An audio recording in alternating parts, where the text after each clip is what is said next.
तो hello friends, तो आज आम जाना किभली रेसिडेंट सर्टिफिकेट निज मोबाइल फोन रे आपण आवेदन करेंगे। तो फास्ट ऑफ ऑल आपण कौन करेंगे ना आपणकर निज मोबाइल फोन रे क्रोम ब्राउजर कि गूगल को ओपन करेंगे। देन आप सर्च करेंगे ई डिस्ट्रिक्ट ओडिशा सर्च कर सारापर फास्ट लिंक आसो ई डिस्ट्रिक्ट ओडिशा। देन ई डिस्ट्रिक्ट ओडिशा पर आप क्लिक करेंगे। देन सर्च कर सारापर आपन को ये गोटे ऑप्शन देखो रेसिडेंट सर्टिफिकेट। तो मु फास्ट एमती रेसिडेंट सर्टिफिकेट अप्लाई करी।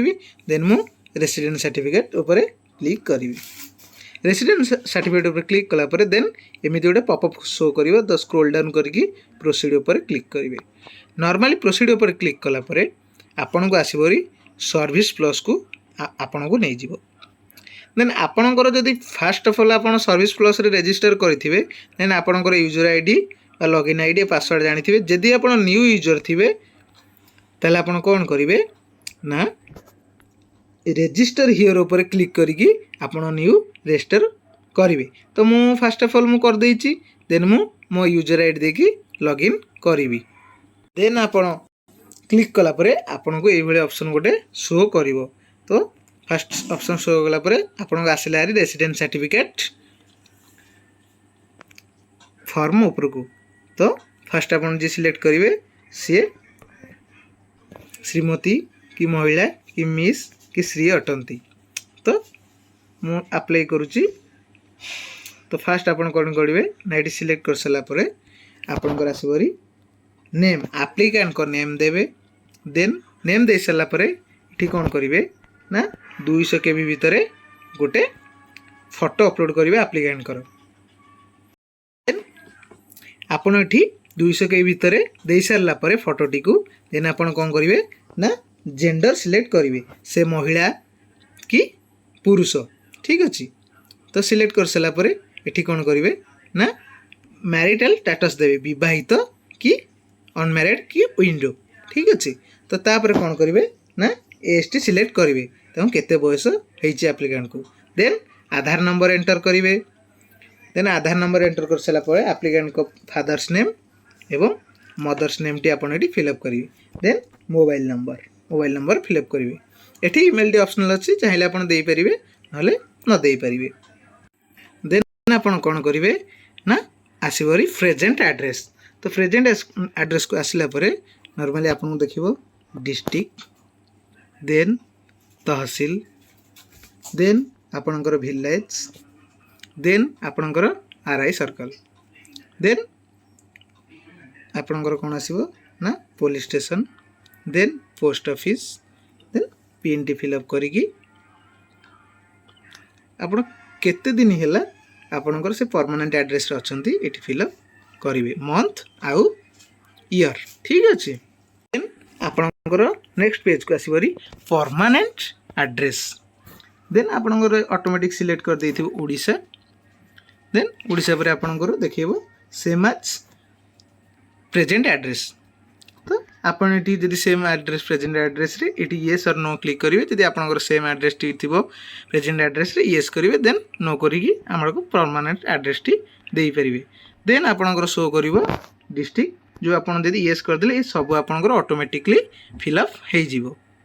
देन फिलअप होला परे आपनकर आसीबरी कि आपन ए फॉर्म टी फिलअप करछंती गार्डियन कि अन्य कोन जणे फिलअप करछंती। देन आपन एटा नो अछि तो नो ऊपर क्लिक ही रहइबो।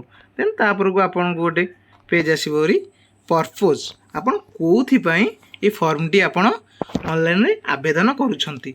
तो सिंपली मु स्टडी पे आवेदन करूछि। देन मु लिखिबी स्टडी। देन आपनकर आसिला री डिक्लेरेशन आपन कौन करेंगे ना डिक्लेरेशन को आपन अप्लाई करुछंती आपनकर ग्राम नाम टी लिखि देबे। देन कौन करेंगे ना आई एग्री ऊपर टिक बॉक्स रे टिक चिन्ह मारी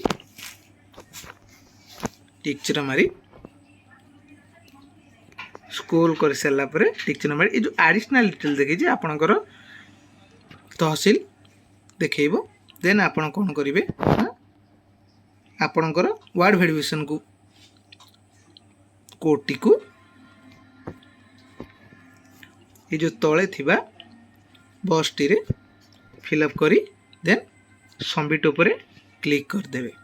ठीक अच्छे। ଆପଣ ସବମିଟ୍ କଲା ପରେ ଆପଣଙ୍କୁ এইଭଳି ଗୋଟେ ପେଜ୍କୁ ଆସିବ ହେରି। ଦେନ୍ ଆସି ସାରିଲା ପରେ ଆପଣଙ୍କୁ ନର୍ମାଲି କ'ଣ କରିବାର ଅଛି ନା ଆଟାଚ୍ ଆନେକ୍ସଚର୍ ଉପରେ କ୍ଲିକ୍ କରିବାର ଅଛି। ଦେନ୍ ଆପଣଙ୍କର ଯଦି ଭୁଲଭାଲ ଥାଏ ତ ଆପଣ କ'ଣ କରିବେ ନା ଏଡ଼ିଟ୍ ଉପରେ ଆପଣ କ୍ଲିକ୍ କରି ଫର୍ମଟିକୁ ଆଉ ଥରେ ଆପଣ ଏଡ଼ିଟ୍ କରିପାରିବେ। ଦେନ୍ ମୁଁ କ'ଣ କରିବି ନା ଆଟାଚ୍ ଆନେକ୍ସଚର୍ ଉପରେ କ୍ଲିକ୍ କରିଦେବି। ତ ମୋର ଫର୍ମଟି ଠିକ୍ ଅଛି। ଦେନ୍ ଆଟାଚ୍ ଆନେକ୍ସଚର୍ ଉପରେ କ୍ଲିକ୍ କଲା ପରେ ଆପଣଙ୍କୁ ଦେଖେଇବ ନର୍ମାଲି ଏଠି ଡକୁମେଣ୍ଟ ଆଟାଚ୍ର ଅପସନ୍ ଆପଣଙ୍କୁ ଏଠି ଦେଖେଇବ। ଠିକ୍ ଅଛି। ତ ଡକୁମେଣ୍ଟ ଆଟାଚ୍ ଦେଖିବ ତ ଆପଣ କ'ଣ କରିବେ ନର୍ମାଲି ଏଠି କପି ଅଫ୍ ଆର୍ ସିଲେକ୍ଟ କରିଦେବେ। ଠିକ୍ ଅଛି।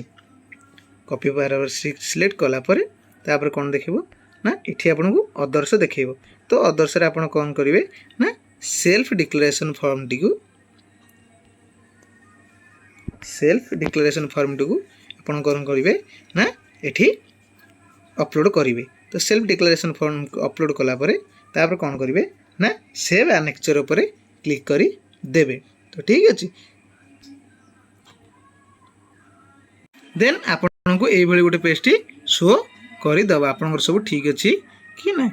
ତ ଶୋ କଲା ପରେ ସିମ୍ପଲି କ'ଣ କରିବେ ଏଇ ଯେଉଁ ସବମିଟ୍ ଅପସନ୍ ଉପରେ ଅଛି ତ ଆପଣ ସବମିଟ୍ କରିଦେବେ। ଠିକ୍ ଅଛି। ଦେନ୍ ଆପଣଙ୍କୁ এইଭଳି ଗୋଟେ ପେଜ୍ଟି ଶୋ କରିଯିବ।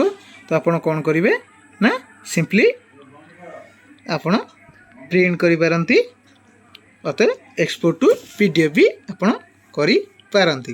ଠିକ୍ ଅଛି।